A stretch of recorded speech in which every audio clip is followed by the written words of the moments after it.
¿Qué tal? ¿Cómo están todos? Buenas noches. Mientras voy aceptando a más participantes que se están conectando en la sala de esperas, empezamos en un par de minutos. Por favor, todos estén atentos que en breves, como digo, en 2 minutos vamos a empezar con este webinar que, como vemos en pantalla, es síntomas neuropsiquiátricos en la enfermedad del Alzheimer. Muchas gracias a todos por conectarse. Esperamos un par de minutos para que más personas estén en la sala de espera para conectarse y empezamos. Muy buenas noches. ¿Qué tal? ¿Cómo están todos? No sé si me llegan a poder observar aquí. ¿Cómo están? Muy buenas noches. A ver si la doctora me confirma si se me ve en pantalla. Hola, ¿qué tal? Claro, te vemos. Buenas noches a todos. ¿Me escuchan? Buenas noches, sí, doctora. Ahora sí, perfecto. Voy a empezar con el primer webinar que tenemos aquí en este mes, en el mes del Alzheimer. Muchísimas gracias primero a todos ustedes por conectarse una vez más y acompañarnos, charla tras charla, webinar tras webinar, conversatorio y talleres. Cada vez que hacemos este mes es bastante importante y ustedes lo saben, es muy importante. No solo para nosotros como EdMecon, sino también para todas las entidades que están, como ven en pantalla, apoyándonos también este mes.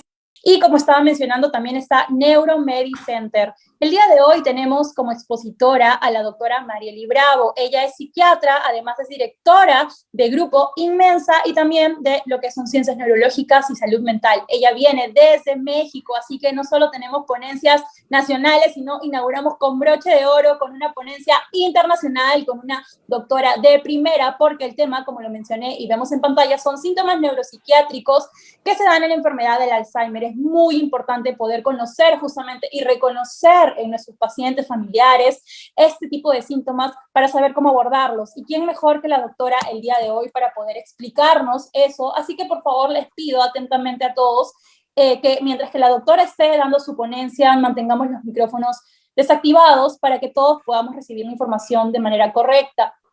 Por ahí, si tienen alguna duda o consulta en la marcha por alguno de los temas que la doctora mencione, no hay ningún problema, no duden en dejar su pregunta en la casilla de este Zoom. Al finalizar la ponencia, va a haber un espacio de 10 minutos para poder hacer preguntas a la doctora Mariely. Así que no duden en participar y si por ahí no quieren escribir y prefieren la interacción en vivo, no hay ningún problema, levantan la mano y yo les daré pase para que puedan participar sin ningún problema en tiempo real con la doctora Mariely.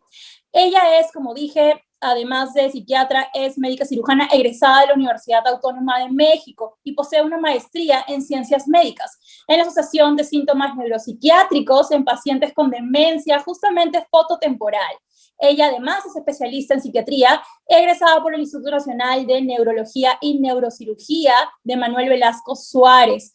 Ella ha impartido diversas conferencias, así que tiene muy buen poder de la palabra. Ella, además de eso, también es coautora de diversos artículos y actualmente labora, como vemos en pantalla, en el grupo Inmensa. Ahora sí, no le quiero quitar el tiempo a la doctora, los invito antes a entrar, estamos en vivo a través de Facebook en EdMecon Salud, EdMecon Educación Médica Continua, ahí nos van a encontrar en vivo por si tienen algún familiar que no puede ingresar a Zoom. Es muy importante, de verdad, compartir esta información, sobre todo este mes, que es el mes del Alzheimer, para poder promover la conciencia y el apoyo con conocimiento sobre la enfermedad. Cuanto más personas lleguemos, más vamos a impactar de forma positiva en cualquier persona que realmente necesite esta información. Ahora sí, le doy paso a la doctora, por favor, mantengamos el orden en esta sala y muchísimas gracias de verdad, doctora, por su tiempo y sobre todo por la información valiosa que nos va a brindar ahora. Hola, ahora sí. Perfecto. Muy bien, entonces empezamos. No sé qué sucedió, fíjense. Siempre cuando algo me sucede de manera inesperada, a veces yo digo que fue el duende. Entonces hoy fue el duende de Zoom. Y bueno, voy a empezar la plática sobre síntomas neuropsiquiátricos en la enfermedad de Alzheimer. Les saludo con mucho cariño desde México. Tenemos el mismo horario en Perú, así que son las 7 y algunos minutos. Bien, primero es importante que sepamos que la demencia es definida por la Organización Mundial de la Salud como un deterioro de las funciones cognitivas que van más allá de los cambios esperados en el envejecimiento normal y que estos cambios afectan la funcionalidad. Entonces, es muy importante saber cuáles son las funciones cognitivas. Y quiero comentarles que estos son todos los procesos mentales y las estrategias de pensamiento que nos permiten realizar cualquier tarea.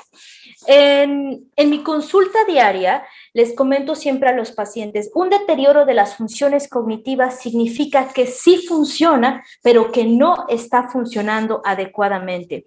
Entonces, las funciones cognitivas son principalmente la memoria, el lenguaje, la orientación, la atención, las funciones visoespaciales, el razonamiento, la planeación, la toma de conducta, la toma de decisiones, el juicio, las funciones ejecutivas.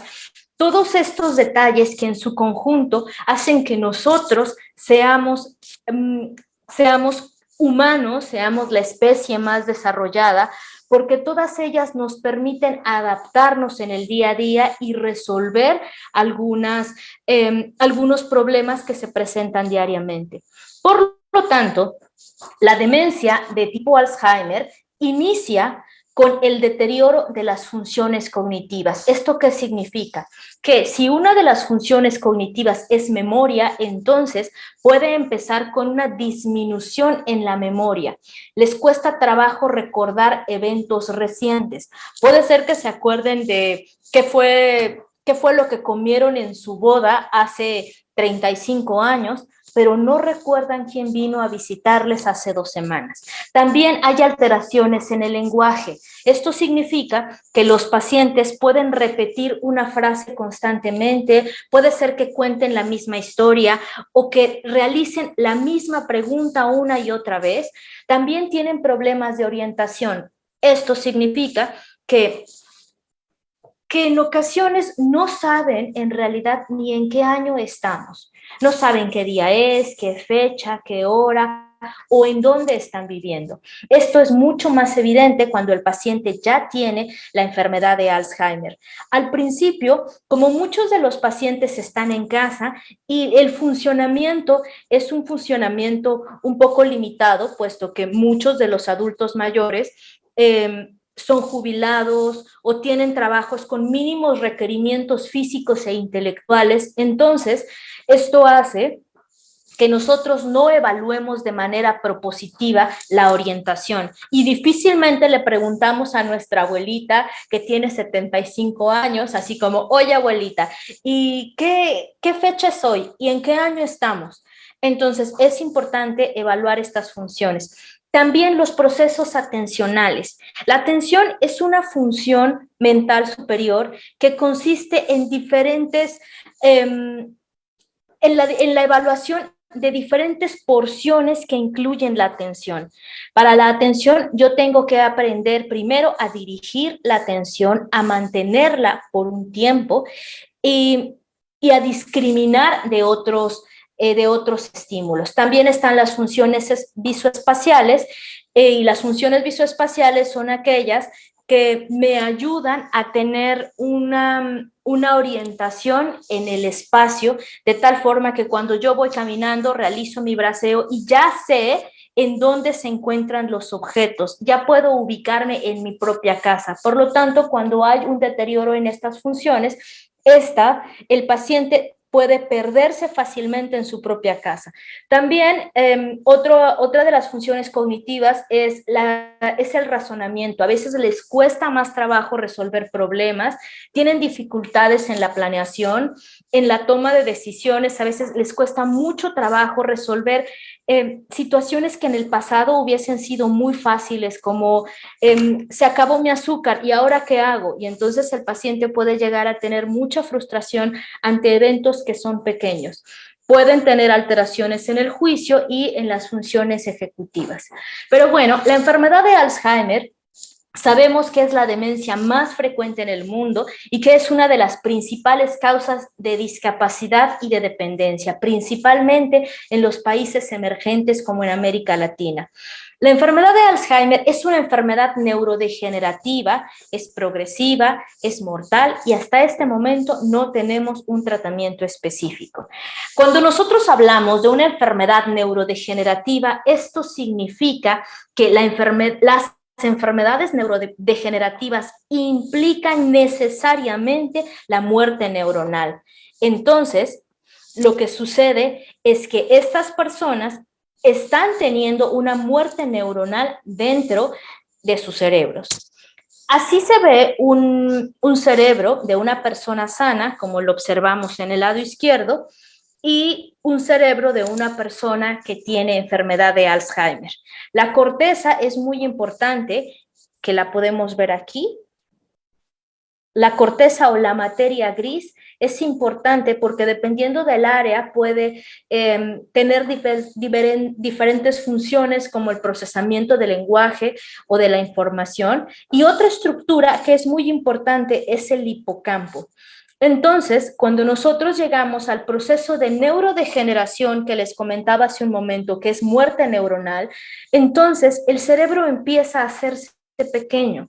Y al hacerse pequeño empieza a tener algunas alteraciones en las funciones cognitivas. Recordemos que dentro del cerebro todo es una maraña de conexiones y nosotros cuando realizamos el proceso de aprendizaje, nosotros así tengamos dos personas que tengan 10 neuronas cada quien, esas 10 neuronas se comunican a través de estas conexiones. Por eso nuestra función como familiares y como especialistas es promover el aprendizaje de diferentes habilidades. En esta imagen podemos ver a una persona con un cerebro sano en el lado izquierdo y alguien que tiene enfermedad de Alzheimer. Como ustedes observan, aquí podemos ver que los hipocampos están sumamente disminuidos. Y esto se parece mucho a la imagen que les enseñé hace un momento. Entonces, los hipocampos están muy disminuidos, aparte de la disminución global o de la disminución de todo el cerebro. Aquí tenemos otras imágenes también de Alzheimer, en donde vemos la atrofia generalizada, principalmente en los hipocampos. Ok, más imágenes de Alzheimer. Bien. Entonces, aunque la enfermedad de Alzheimer se considera como un trastorno cognitivo, es decir, que solamente está relacionado con los procesos de pensamiento, casi todas las personas que han sido diagnosticadas con enfermedad de Alzheimer desarrollan síntomas neuropsiquiátricos en algún momento de su vida durante la enfermedad. Entonces, sería muy importante saber cuáles son los síntomas psiquiátricos y cuáles son los síntomas neuropsiquiátricos. Bien, entonces, para nosotros, los síntomas psiquiátricos son todos aquellos trastornos, aquellos síntomas o signos que están relacionados con la conducta, con el contenido del pensamiento, con trastornos del neurodesarrollo, con discapacidad intelectual y que estos, cuando nosotros lo analizamos a través de estudios como una neuroimagen, no encontramos alguna lesión que sea característica. A diferencia de los síntomas neuropsiquiátricos, que son todos aquellos trastornos, los signos y los síntomas, pero que estos son resultado de alguna lesión o enfermedad. Para que nosotros digamos o utilicemos la palabra neuropsiquiátrico, tiene que tener irremediablemente lesión o daño cerebral. Y para esto podemos también clasificarlos como en aquellos síntomas psiquiátricos que son de forma aguda, es decir, que aparecen rápidamente, y aquellos de forma crónica, como que una sintomatología aguda psiquiátrica es una crisis de pánico, es decir, yo estoy un buen día, voy en la calle y de pronto empiezo a sentir todo el bagaje de síntomas de la crisis de pánico. Esto es agudo, así como vino se va a ir. Pero un padecimiento psiquiátrico crónico es la esquizofrenia. Esto significa los síntomas pueden ser fluctuantes y tiene una evolución crónica.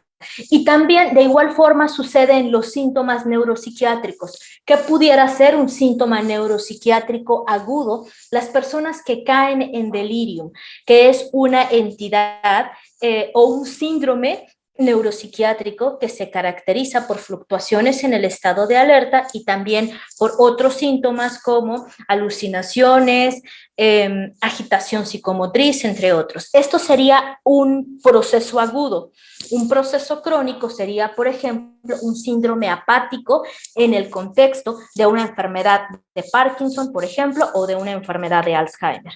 Entonces, cuando nosotros hablamos de síntomas neuropsiquiátricos, les comento, necesariamente existe una lesión cerebral. Por ejemplo, en esta persona que tuvo un traumatismo cráneoencefálico, esta persona que tuvo hemorragia, va a tener síntomas neuropsiquiátricos, es decir, va a tener algún cambio en la conducta, algún cambio en la emoción, que tenga depresión, ansiedad, trastornos del sueño, pero esto es secundario a la lesión. También las personas que tienen neuroinfecciones, que tienen tumoraciones, que tienen padecimientos reumatológicos, infecciosos, VIH, entre otros.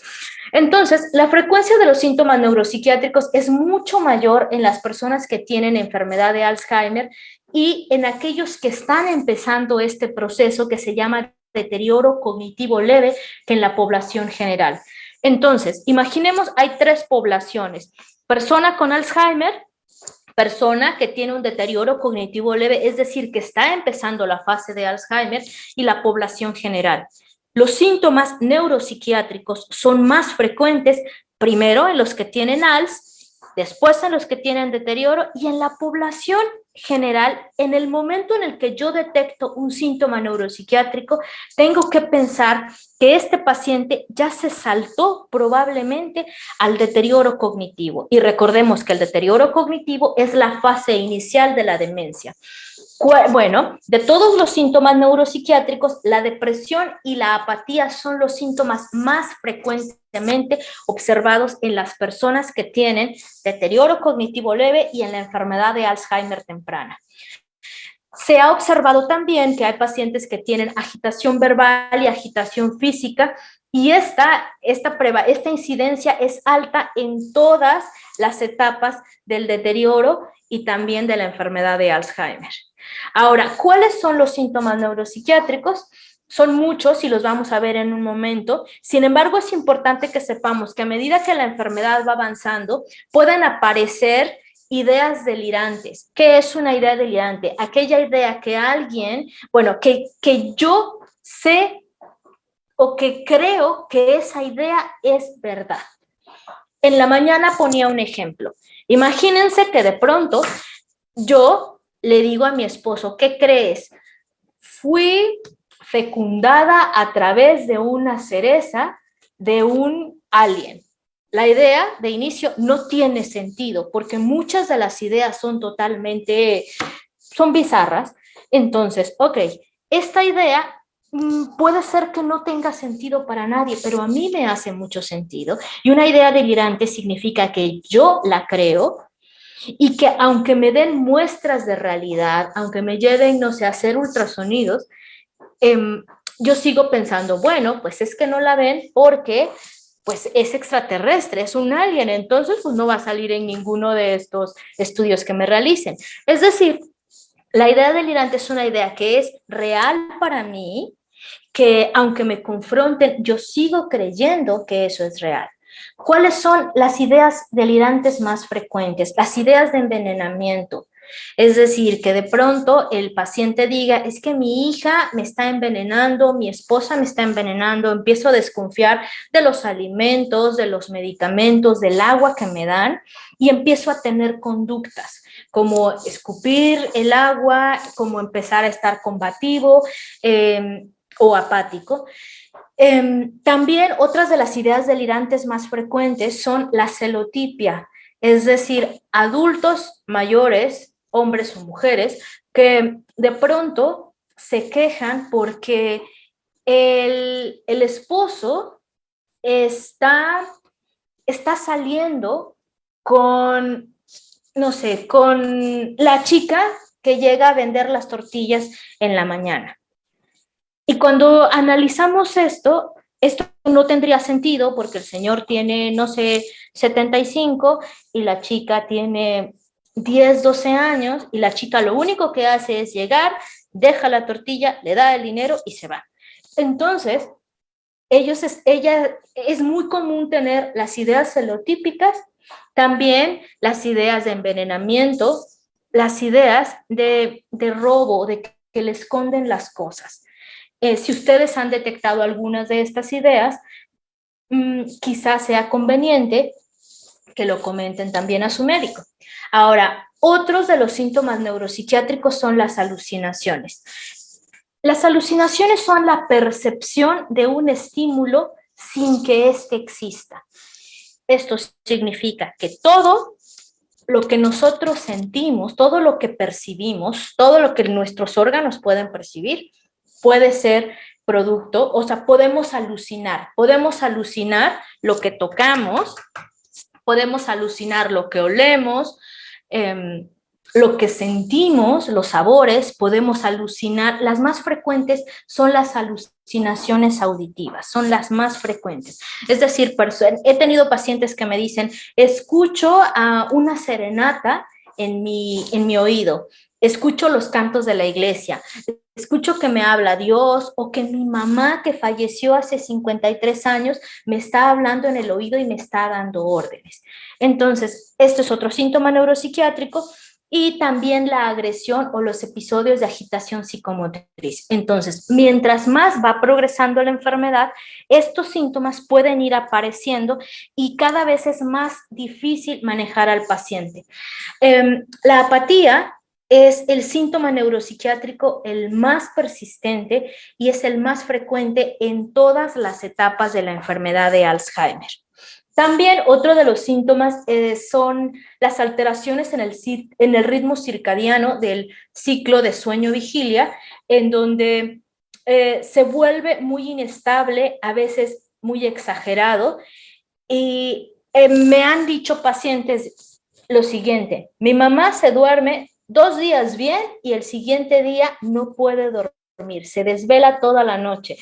Entonces, ellos ya saben que dentro de todo esa desorganización, de pronto el paciente duerme un día, duerme 12 horas, el siguiente tiene agitación psicomotriz, es decir, todo esto se ha alterado en comparación con los cambios de fase que se asocian al envejecimiento normal. Cuando nosotros vamos envejeciendo, nosotros vamos reduciendo la cantidad de sueño. Sin embargo, una cosa es que se reduzcan mis tiempos de sueño y que yo tenga despertares frecuentes sin dificultad para volver a dormirme, que es lo esperado en alguien que tiene envejecimiento. Y otra cosa es que de pronto pase un día durmiendo bien y el siguiente día con mucha agitación, el tercero con somnolencia. Entonces es importante también analizar cuál es el ciclo de sueño de sus familiares. Ahora, otra cosa, las personas con deterioro cognitivo leve progresan a una enfermedad de Alzheimer con un ritmo más acelerado si el paciente tiene depresión. De hecho, la depresión se considera como un signo de alarma para empezar a evaluar el deterioro cognitivo. Y aquellas personas que tienen un deterioro en el comportamiento son aquellas que pueden desarrollar demencia con más facilidad, aunque ellas tengan su cognición normal. La agitación, la apatía, la ansiedad, la desinhibición, la euforia, todos estos síntomas tienen alteraciones que están más asociados con el deterioro cognitivo leve que con la depresión. Esto significa que si en un paciente de más de 60 años empiezo a observar que es apático, que tiene mucha ansiedad, que ha sido ansioso, pero que de pronto empieza con una ansiedad que es muy intensa o que tiene periodos de desinhibición, o errores de juicio, entonces tengo que dar tratamiento sintomático y en el momento en el que observo mejoría, empiezo la evaluación para el deterioro cognitivo.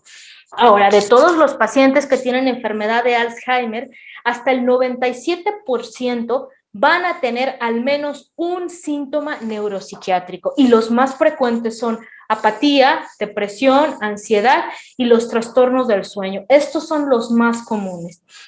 Entonces, hubo una revisión en el 2018 sobre los síntomas neuropsiquiátricos en la enfermedad de Alzheimer por orden de prevalencia. Y como observamos en esta tabla, me disculpo porque está en inglés, los síntomas más frecuentes son la apatía, en número 1, la depresión, la agresión o agitación psicomotriz, la ansiedad, los trastornos del sueño, la irritabilidad, los trastornos del apetito. Esto es bastante interesante.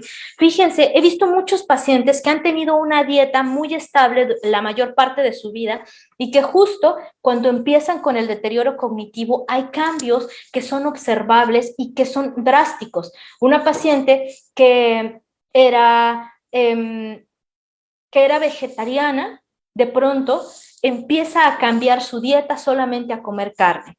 Otra persona que antes tenía como un ritmo de vida un poco más sano, de pronto empieza a comer muchos alimentos dulces, como yogurt, como helados, como aquí hay unos pastelillos chocolatosos. Y de hecho a esta persona hasta tuvo un incidente en una tienda porque se sentó a comer y a comer chocolates. Entonces, los cambios en el apetito también tenemos que considerarlos, entre otros síntomas. Bien, recordemos, ¿por qué aparecen los síntomas neuropsiquiátricos? Esto es por el simple proceso de neurodegeneración, es decir, por la muerte neuronal. Todos sabemos que la hipótesis más fuerte hasta el momento de la enfermedad de Alzheimer es que existe una acumulación de la proteína beta amiloide y esta es la causa principal de la enfermedad de Alzheimer porque está dentro de la célula, está como hecha, yo me lo imagino como con pegamento, y al estar muy pegada no permite que la neurona pueda realizar adecuadamente sus conexiones. Esta sensación de retracción o este evento de retracción neuronal hace que la neurona vaya muriendo y que también tenga daño vascular y eventualmente la célula muere. Entonces, ¿por qué existen estos síntomas neuropsiquiátricos? Porque las áreas del cerebro se van haciendo pequeñas. La principal es el hipocampo. También el área frontal, los lóbulos frontales. Hay algunas estructuras cerebrales que se ven afectadas, que empiezan a sufrir atrofia, es decir, disminución, y mientras más se va muriendo el tejido, entonces es más fácil que aparezcan estos síntomas neuropsiquiátricos. Todas estas áreas se relacionan principalmente con el control de impulsos, con la motivación, por ello es que la apatía es uno de los síntomas predominantes. Y también con la expresión emocional y la regulación del estado de ánimo. Les comento siempre, recordemos que el Alzheimer, imaginemos que esta es una cabeza. Bueno, aquí tengo, voy a buscar elementos. Bien, aquí tengo una, ella se llama Katy. Bueno, la enfermedad de Alzheimer empieza del hipocampo, hace esto. Se va de aquí hacia adelante, y luego hacia atrás. Entonces, toda esta degeneración, más o menos, como que en ese orden, hace que el paciente pueda tener alteraciones en el control de impulsos, en el lenguaje, en la motivación, en la conducta, en la memoria, entre otros. Esta es otra imagen de grados de atrofia. Y bueno, hasta el momento no se sabe bien si la enfermedad de Alzheimer es una causa o una consecuencia de la inflamación, pero la inflamación tiene un papel fundamental en los síntomas neuropsiquiátricos también. Y obviamente esto contribuye a la presencia de estos. Se han hecho estudios y algunos han encontrado que el amiloide tiene una función inflamatoria y esto empieza también toda la cascada de inflamación en la enfermedad de Alzheimer, pero también el simple hecho de empezar a envejecer hace que tengamos beta-amiloide y el beta-amiloide por sí solo puede generar inflamación que va aumentando a medida que vamos envejeciendo. Entonces, algunos estudios se identifican otras enfermedades que pueden tener componentes inflamatorios y que pueden hacer que los síntomas neuropsiquiátricos empeoren, como las infecciones infecciones como los procesos reumáticos, como la artritis reumatoide, e incluso la propia depresión tiene una base inflamatoria también, y entonces lo que se está proponiendo es que todos estos factores empiezan a interactuar. El beta-amiloide que está provocando muerte neuronal, los radicales libres, la inflamación y toda la serie de regulación que existe dentro del cerebro. Entonces, aquí la gran pregunta es, ¿cómo sé si mi paciente tiene o no tiene algún síntoma neuropsiquiátrico? Primero, es importante que asistan con alguien que se dedica a atender pacientes en este rango de edad. Personas que se dedican a la psiquiatría del adulto mayor, psicogeriatras, neurólogos,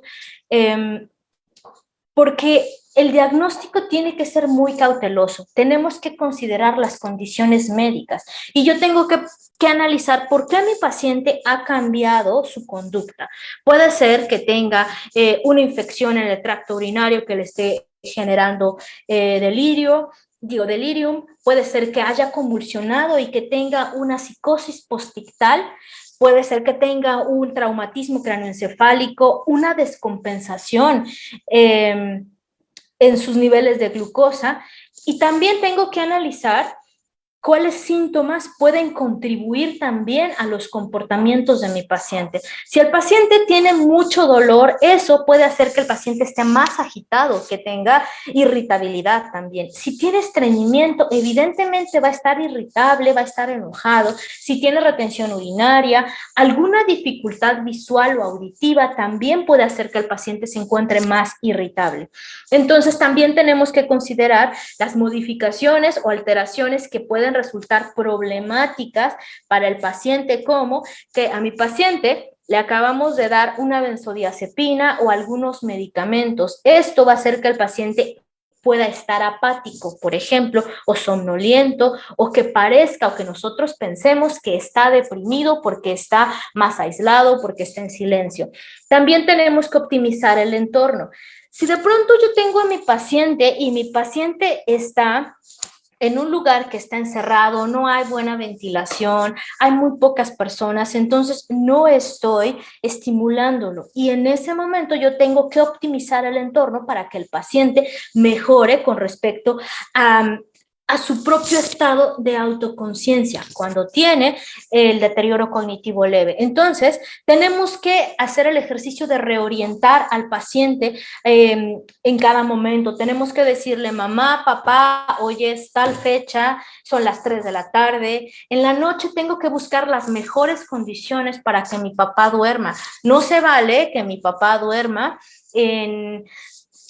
no sé, en una cama que no está cómoda, en donde le llega el reflejo de la lámpara en la cara, en donde tengo 4 perros que son Rottweiler y que están ladrando un montón toda la noche. Entonces tengo que modificar también para que yo pueda saber cuál es el diagnóstico y por qué mi familiar o mi paciente no está durmiendo adecuadamente.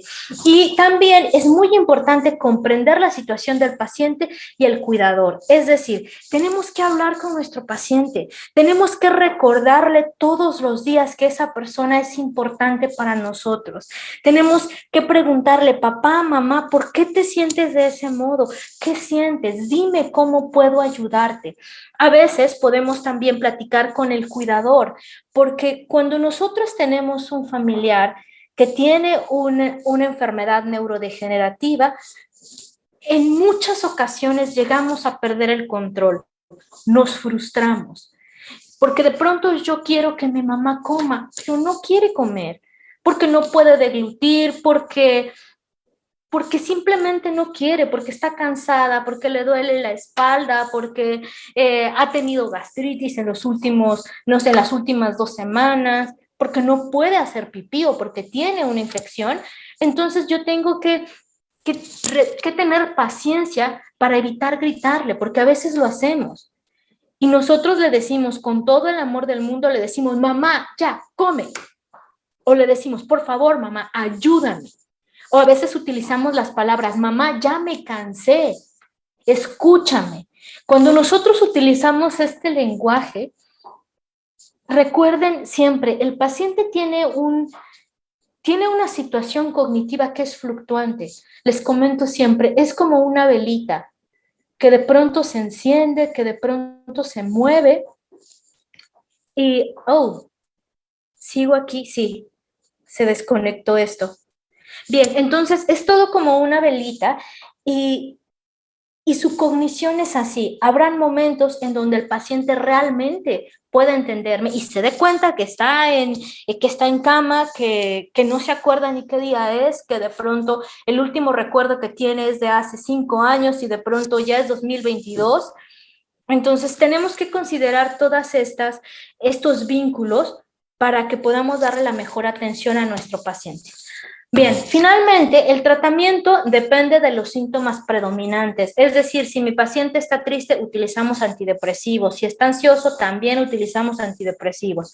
Si el paciente está escuchando voces, está teniendo la idea de que su esposa le engaña con X persona, entonces podemos utilizar antipsicóticos, se puede llegar a utilizar estabilizadores del estado de ánimo, algunos inductores del sueño, en raras ocasiones se puede utilizar benzodiazepinas y recordar siempre, la red de apoyo familiar es lo más importante. Les comento siempre a mis pacientes, mientras más sepan ustedes del padecimiento, nuestro paciente va a tener una mejor calidad de vida. Entonces, como conclusión, les comento que hasta el 97% de las personas que tienen Alzheimer van a tener síntomas neuropsiquiátricos. Entonces, si mi paciente ya tiene enfermedad de Alzheimer, entonces primero yo voy a intentar identificar qué conductas se salen de lo que él era antes. Es decir, si mi papá ya era irritable, era enojón desde siempre, ok, lo que yo espero es que en la etapa del envejecimiento se aumenten o se hagan más pronunciados esos rasgos, pero si de pronto observo que mi papá está agarrando a bastonazos a todos, que empieza a aventar cosas, que está sumamente irritable, entonces puedo llevarlo o es necesario que lo lleve ya con el médico solamente específico para hablar de eso. Mi papá está muy irritable. Entonces, recordemos también que se requiere un médico que esté familiarizado con los síndromes demenciales para que se puedan diagnosticar. No podemos ver lo que no conocemos. Y no saben cuántos pacientes he visto, señora, no sé, de 76 años que viene porque tiene el diagnóstico de un trastorno bipolar de inicio tardío. Les comento siempre a mis alumnos, todo síndrome psiquiátrico de inicio tardío es una demencia de inicio temprano hasta no demostrar lo contrario. Entonces, el tratamiento va a ser sintomático. Los cuidadores necesitan psicoeducación, ellos necesitan saber qué le está pasando, por qué está teniendo esto y poder identificar si esa idea es una idea delirante o si esa idea es real. Y fíjense, les voy a contar esta historia. Este es un caso de una señora que de pronto ella me dice, ¿sabe qué, doctora? Resulta que hay un hombre que llega a mi puerta y que me pide dinero y que me empieza a hablar de Dios y entonces pues yo termino de darle y termino dándole dinero y le doy de comer y la vez pasada entró a mi casa y ya. Entonces yo no sabía si eso era una idea delirante, la señora vive sola, los familiares no viven cerca, entonces no sabíamos si era una idea delirante o si realmente estaba pasando porque esta paciente tiene un deterioro cognitivo leve. ¿Cómo se solucionó? Se pusieron cámaras, se le pidió a los vecinos que ayudaran y finalmente era un señor que estaba estafando a la señora. Entonces, lo que tenemos que hacer es, una, psicoeducación es fundamental. Los familiares tienen que saber en qué consiste el padecimiento y cómo son los síntomas neuropsiquiátricos. Y finalmente, recuerden que todo el amor y la paciencia que nosotros podamos darles a nuestros familiares va a ser compensado con que ellos tengan una mejor calidad de vida. Entonces, pues con esto terminamos. Les agradezco mucho por su escucha, les agradezco por el interés y ya estamos listos para las preguntas.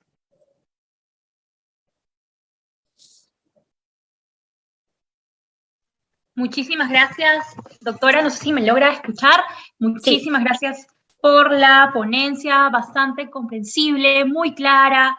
Además que con muchos ejemplos que usted ha dado, sé que todos hemos podido comprender casi a la perfección, porque de repente por aquí hay gente que quiera participar. Justamente es el momento. Tenemos un espacio con la doctora de 10 minutos para poder hacerle las consultas que desean. Aquí justamente Juliana ha puesto en el chat que ella dice, no solo sufre mi papi que tiene Alzheimer, sino que mi mami también y ella, ¿no? Ella dice que todo esto es muy doloroso ya que toda la familia sufre y pregunta si la terapia de familia es ideal. Claro, claro, claro. Es fundamental la terapia de familia, para eso le llamamos psicoeducación. Tenemos que cuidar al cuidador. Se hizo un estudio muy grande en Estados Unidos, creo que fue en Minnesota, y en ese estudio muy grande se dieron cuenta que cuando nosotros centramos toda la atención a nuestro familiar enfermo, en muchas ocasiones no consideramos la emoción de la pareja o del cuidador primario. Entonces, imaginemos el caso de una pareja. El señor tiene Alzheimer. Entonces, la esposa que ha vivido con él por los últimos 45 años, ella deja de ir a misa, deja de dar sus clases de pintura, deja de preparar sus alimentos y empieza a buscar una red de apoyo en donde estén enfermeros que le ayuden a hacerlo y ella se dedica desde que amanece hasta que se oculta el sol a cuidar a su familiar y eso genera mucho desgaste porque la persona que estoy viendo extinguirse es mi pareja de vida o es mi esposo o es mi papá o mi tío. Entonces, sí es necesaria la terapia de familia, la terapia individual para que se puedan desarrollar mecanismos de afrontamiento para la esposa y también la terapia de familia en donde se enfatice en la psicoeducación. Perfecto, doctora. Acá de hecho también hay otra consulta que es a través de las personas que también nos están sintonizando por Facebook, por la transmisión en vivo. Muchísimas gracias, Ana Cortés, por vernos por ese medio. La consulta es, buenas noches, mi mamá no puede dormir sin luz. Le tengo que poner su lámpara. ¿Estoy haciendo bien? Bueno, lo ideal es que durmiera con las luces apagadas, pero si tu mamá duerme ahora con una lámpara, pues podemos utilizar estrategias. Una lámpara de una luz cálida, muy tenue, la ponemos en un lugar en donde si tenemos la habitación, la ponemos un poquito afuera para que llegue solamente el reflejo de la luz y de este modo nos serviría también para evitar las caídas. Muchos pacientes se levantan al baño a medianoche, entonces con el simple hecho de que exista un poquito de luz cálida, ya el paciente se siente seguro al levantarse y recordar, cuando se levanten al baño, recordarle siempre, papá, mamá, siéntate primero en la cama, quédate allí un ratito y una vez que ya te hayas despertado un poco, nos levantamos, nos apoyamos con las dos manos y entonces vamos dando pasos en donde yo me sienta seguro, en donde yo puedo encender la luz a esa hora o si con esa luz cálida está bien, adelante. Es difícil ya modificar muchos hábitos a esta edad, pero si eso te funciona, adelante. Muchas gracias por la respuesta, doctora. También otra consulta de nuestra transmisión en Facebook, que es de Josen. Dice, buenas noches, ¿existe algún medicamento para cuando su conducta sale de control? Mi mamá tiene 99 años. Ok, sí, primero habría que analizar qué es salirse de control y cómo se está saliendo de control.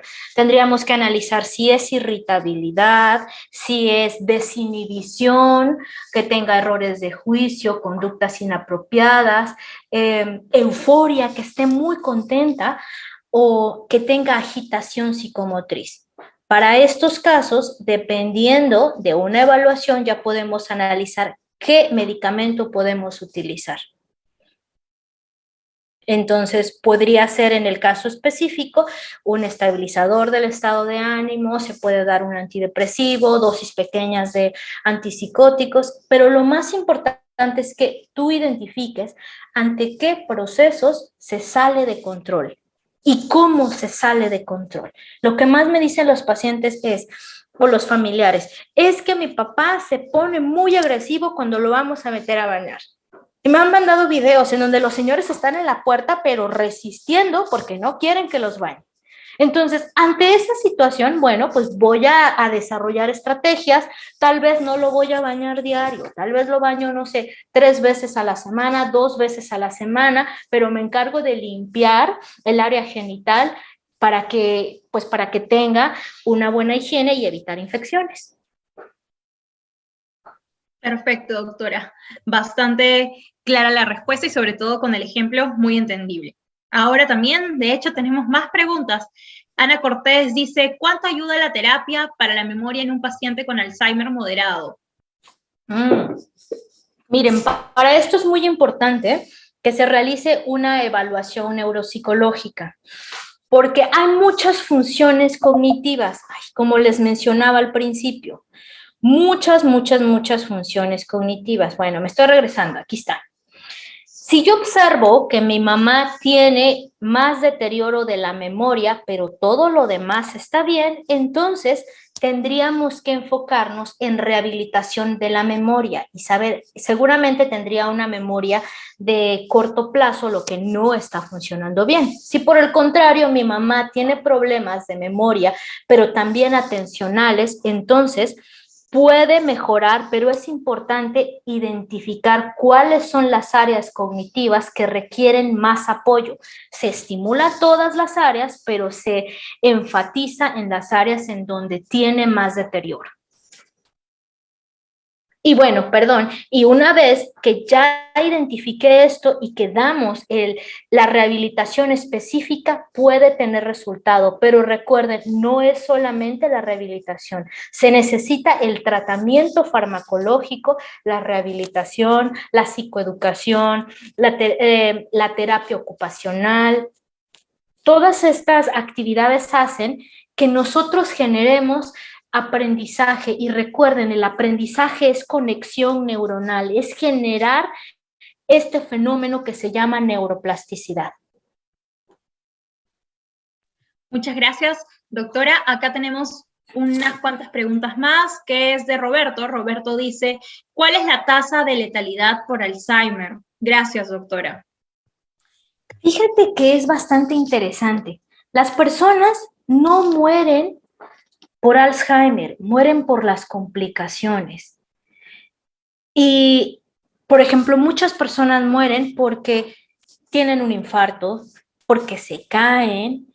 Como tal, no sé cuál es la tasa, pero sí sé que muchos de ellos van muriendo por diferentes causas y la tasa específica de enfermedad de Alzheimer es más baja, pero es más frecuente que fallezcan por otras causas, por neumonías, por síndromes gastrointestinales, por infecciones en vías urinarias, por infartos, por hemorragias, por estatus epilépticos, por otras causas.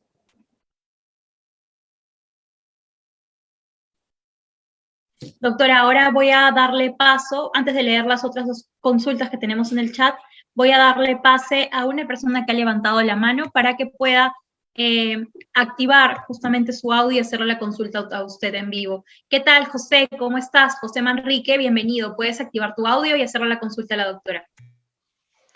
Buenas noches, doctora. Hola, buenas noches. Ha sido un placer haberla escuchado, su disertación estaba excelente, la felicito. Muchas gracias. Quería preguntar, desgraciadamente en toda la exposición que usted da, la evolución de la enfermedad de Alzheimer es inexorable. Desgraciadamente me parece nada esperanzador. Quería preguntar puntualmente si hay algunas investigaciones recientes a modo de ofrecer a este tipo de pacientes. Sí existen, muchas gracias por su pregunta. La enfermedad de Alzheimer es una enfermedad que inevitablemente nos va consumiendo.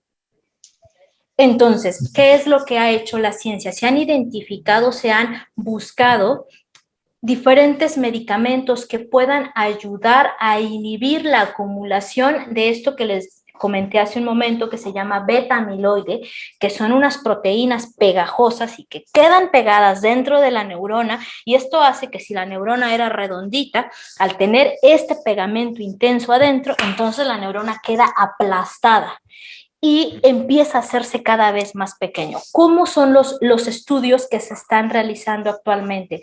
Es poner sustancias a través de la vena en donde entra la sustancia, llega a la neurona e intenta separar este pegamento, intenta evitar que se forman estos. Esos son los estudios que se están realizando, y otros que hacen que el medicamento llegue en el torrente sanguíneo, se pegue a estas proteínas pegajosas que están allí adentro y empiece a jalarlos afuera de la neurona para que se vaya a través de los vasos sanguíneos y entonces pueda eliminarse a través del riñón.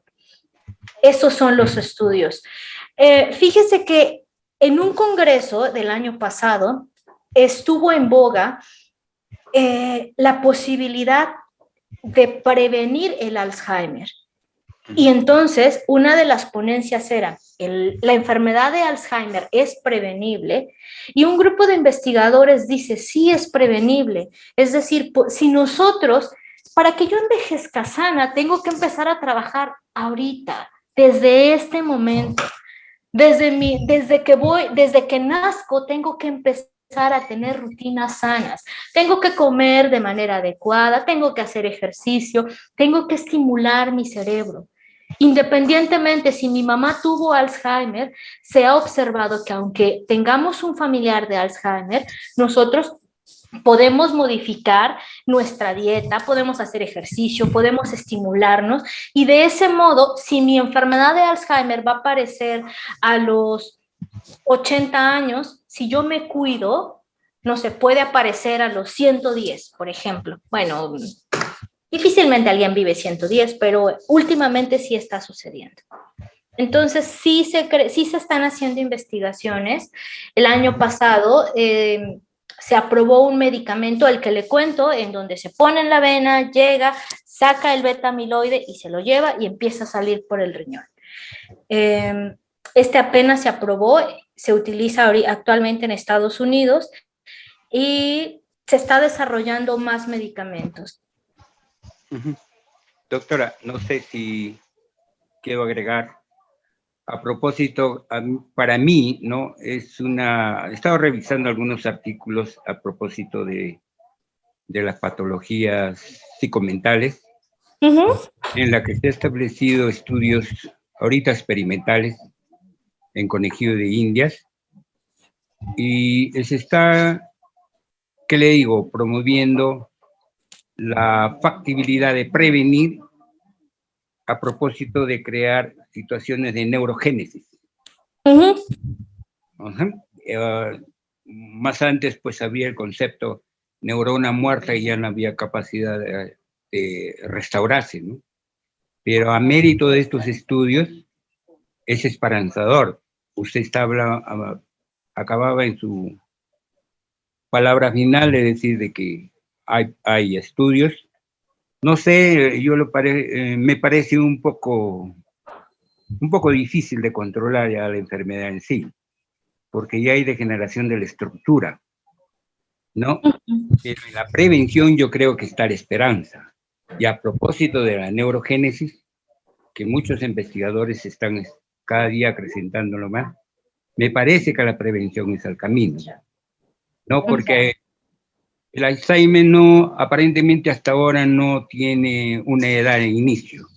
Incluso se pregona que hay una presentación 20 años antes que se establezca esta entidad nosográfica, ¿no?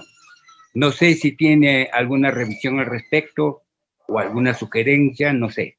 Le agradecería, en todo caso, muy agradecido por la atención. Muchas gracias. Sí, este padecimiento empieza de manera silenciosa, aproximadamente 20 años antes. El amiloide se empieza a acumular, va poco a poquito, pero los síntomas aparecen una vez que ya se ha acumulado beta amiloide dentro de nuestro cerebro.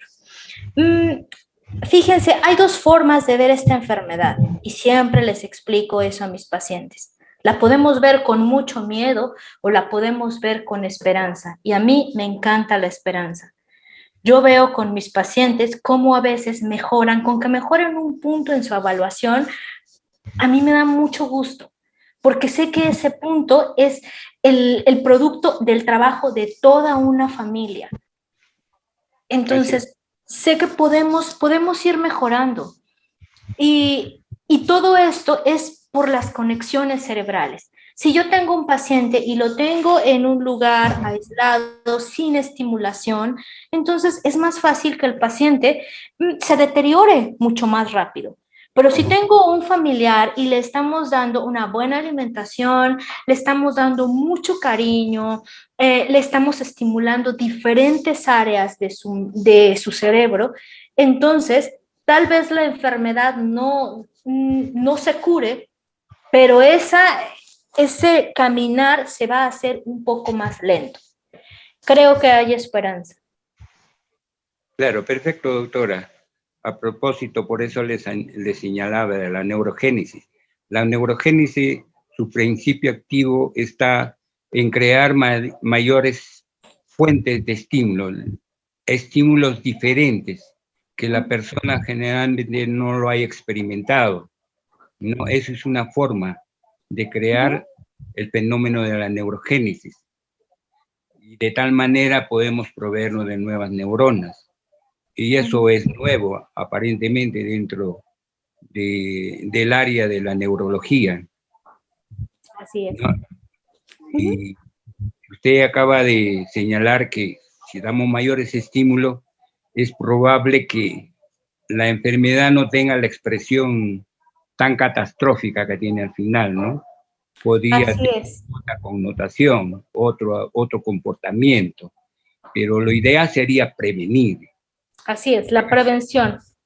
En la prevención está, para mí, la disminución, pues, de este flagelo de la humanidad. Así es. Así es, doctora. Es mi apreciación. Muchas gracias, José. Muchas gracias. Ok, doctorita. Sí, un placer escucharla también. Muchas gracias, José, por participar, y muchas gracias a usted, doctora, por la respuesta. Hay una pregunta más aquí en el chat, sin embargo, quiero responderle a Juliana. Juliana, ¿qué tal? He visto que has comentado muchas veces en el chat sobre la situación tuya con tus padres. Comentarte que en Edmecon próximamente estaremos lanzando un curso justamente dirigido a cuidadores. De igual manera, también por el chat te he dejado el número, ya que te encuentras en Lima, acá en Perú, para que te puedas comunicar. Hay una asesora, te va a poder ayudar y brindar la información que necesites para lo que mencionaste de poder tener un especialista acá en Lima, Perú. Sin embargo, como te digo, estate atenta porque estaremos próximamente lanzando el curso que necesitas.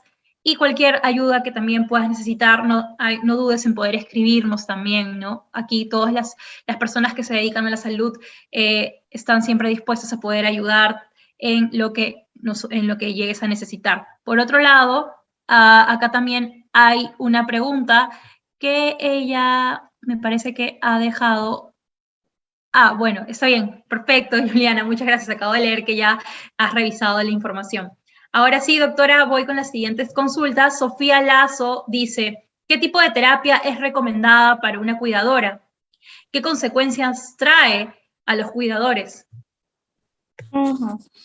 Bien, ¿les sirve la terapia de familia, la terapia de grupo, la terapia individual, dependiendo del caso? Para ello es importante tener una evaluación inicial.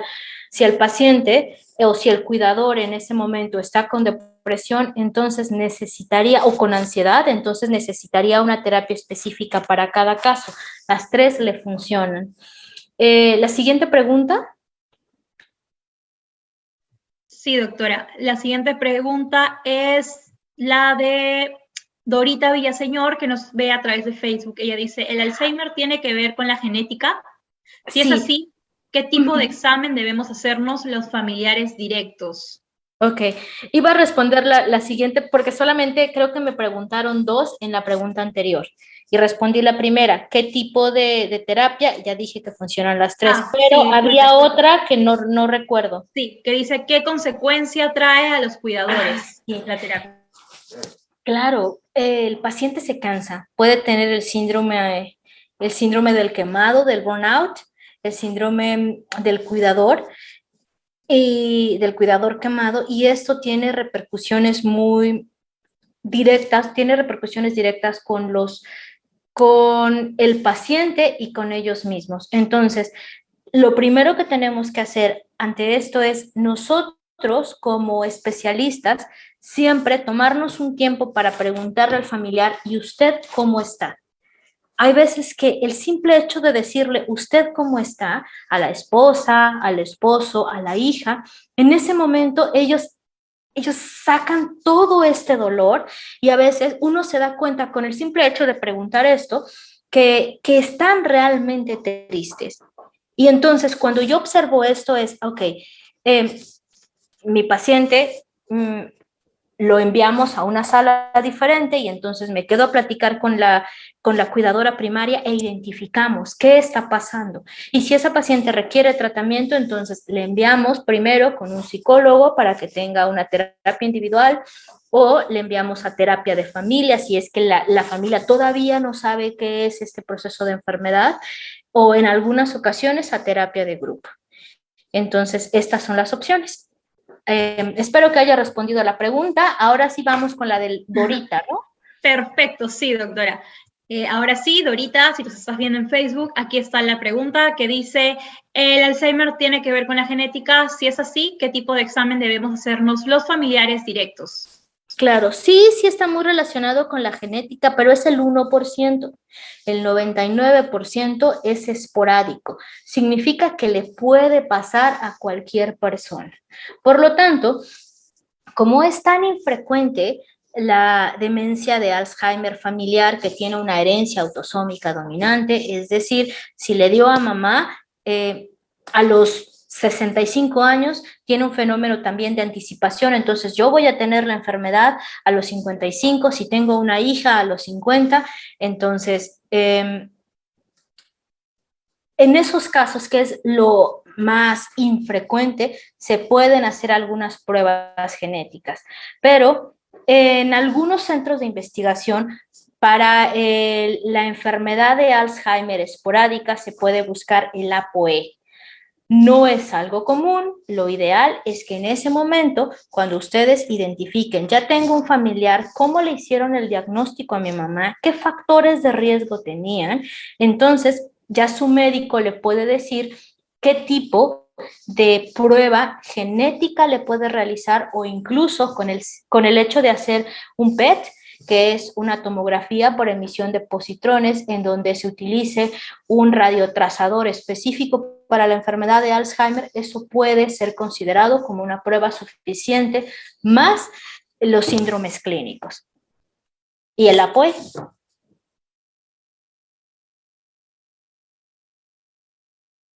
Ay. Muchísimas gracias, disculpe, por la respuesta, doctora. Bueno, en este caso, no sé si alguien más, doy el último aviso de preguntas para la doctora Mariely Bravo. No sé si alguien más desea hacer una consulta. De hecho, hemos tenido varias intervenciones el día de hoy. Sí, no se preocupen. Veo que hay muchas personas interesadas en poder tener algún curso o alguna especie de actividad con entorno a direccionado especialmente para cuidadores. Justo acá hay una persona que se ha animado a hacer una consulta que dice, doctora, a mi papá le recetan toda la vitamina B en su magnitud, pero lo veo ya con cuadros de agresividad. Se le da Aprazolam, pero ya no le tranquiliza. Él exige a mi mamá ir a su casa estando él allí. Gracias. Me imagino que su pregunta es, ¿qué podría hacer? Ajá, ok. Bien, la vitamina B sí está relacionada como en las etapas iniciales hay una depresión de vitamina B, pero después aunque se la pongamos así en chorro directo, no es un medicamento de elección para tratar estos síntomas neuropsiquiátricos.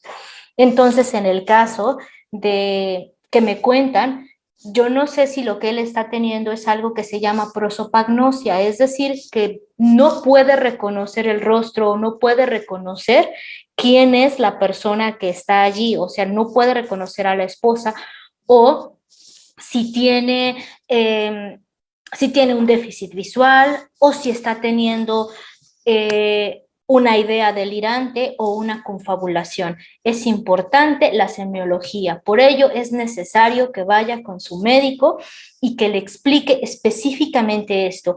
El alprazolam, para este caso en específico, pudiera ayudarle a disminuir la ansiedad, pero no sabemos qué es, no sabemos si tiene psicosis, si está irritable, si está confabulando. Cuando nosotros sepamos cuál es el síntoma que predomina, entonces ya podemos dar un tratamiento dirigido.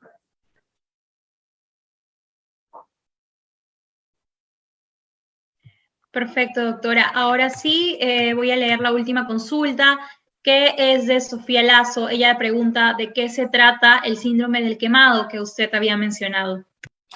Sí, fíjese que es cuando el paciente, cuando los familiares están cansados. Y al estar cansados estamos más irritables, tenemos poca energía, podemos tener fluctuaciones en el estado de ánimo. Nos cuesta trabajo cuidar a nuestro familiar. Hay muchas emociones, nos podemos sentir culpables, a veces nos enojamos con ellos, pero principalmente hay mucha fatiga. Nosotros nos sentimos cansados y a veces en el momento de hacer contacto, nada más decimos, ay, mi mamá otra vez no quiere comer esto y entonces empiezo a irritarme, pero es porque realmente estoy muy cansada. Muchísimas gracias, doctora. Muchísimas gracias en realidad a todos por haber participado el día de hoy. De verdad, aquí en Edmecon estamos bastante agradecidos por, sobre todo por la disposición de la doctora que se conectó, ella ya desde México. Gracias a usted, al Grupo Inmensa, por el apoyo en esta ponencia y también a todas las demás entidades que están unidos en todas las actividades que tenemos para ustedes en este mes del Alzheimer. Sabemos que el día central es el 21, ese día tenemos preparado un conversatorio con múltiples ponentes, pero hoy empezamos con broche de oro y dando inicio a los webinars con la doctora Mariely Bravo. Muchísimas gracias a todos, como mencioné, recuerden que pueden compartir la ponencia de la doctora Mariely, que está totalmente grabada a través de nuestro Facebook como Edmecon Salud, Edmecon Educación Médica Continua. De igual manera también pueden seguir en las redes sociales, que ya en breve voy a invitar a la doctora Mariely para que mencione las redes sociales de Inmensa, porque también por ahí van a encontrar información relevante. Muchísimas gracias. No olviden estar atentos al calendario que ya hemos compartido, donde están los diversos webinars y conversatorios, talleres, etcétera, que vamos a tener durante todo este mes de septiembre para ustedes y sobre todo también enfocado en los pacientes, que es muy importante apoyarlos siempre. Ahora los dejo con la despedida de la doctora Marely, sin antes agradecerla también a ella por su tiempo y sobre todo por la amabilidad de responder cada una de las preguntas que hemos tenido el día de hoy. Gracias, doctora Marely, y la dejo con usted en la despedida. Muy bien, muchas gracias por la oportunidad. Espero haber ayudado a disipar algunas dudas. Tenemos todavía muchas dudas con respecto a esta área de estudio. Somos una fuerza de trabajo en donde estamos haciendo lo más posible para poder comprender esta enfermedad. Y les comento a mis estudiantes, mientras más comprendamos nosotros este proceso de enfermedad, va a ser más fácil saber cómo se está comportando. Estamos conociendo al enemigo. Entonces, les recuerdo siempre, es mejor que esta enfermedad la enfrentemos con esperanza. Y les agradezco mucho, estamos en México para cuando ustedes quieran y ha sido un placer estar con ustedes. Que tengan buena noche. Hasta luego. Muchas gracias, doctora. Muchas gracias a todos por conectarse. Hasta luego.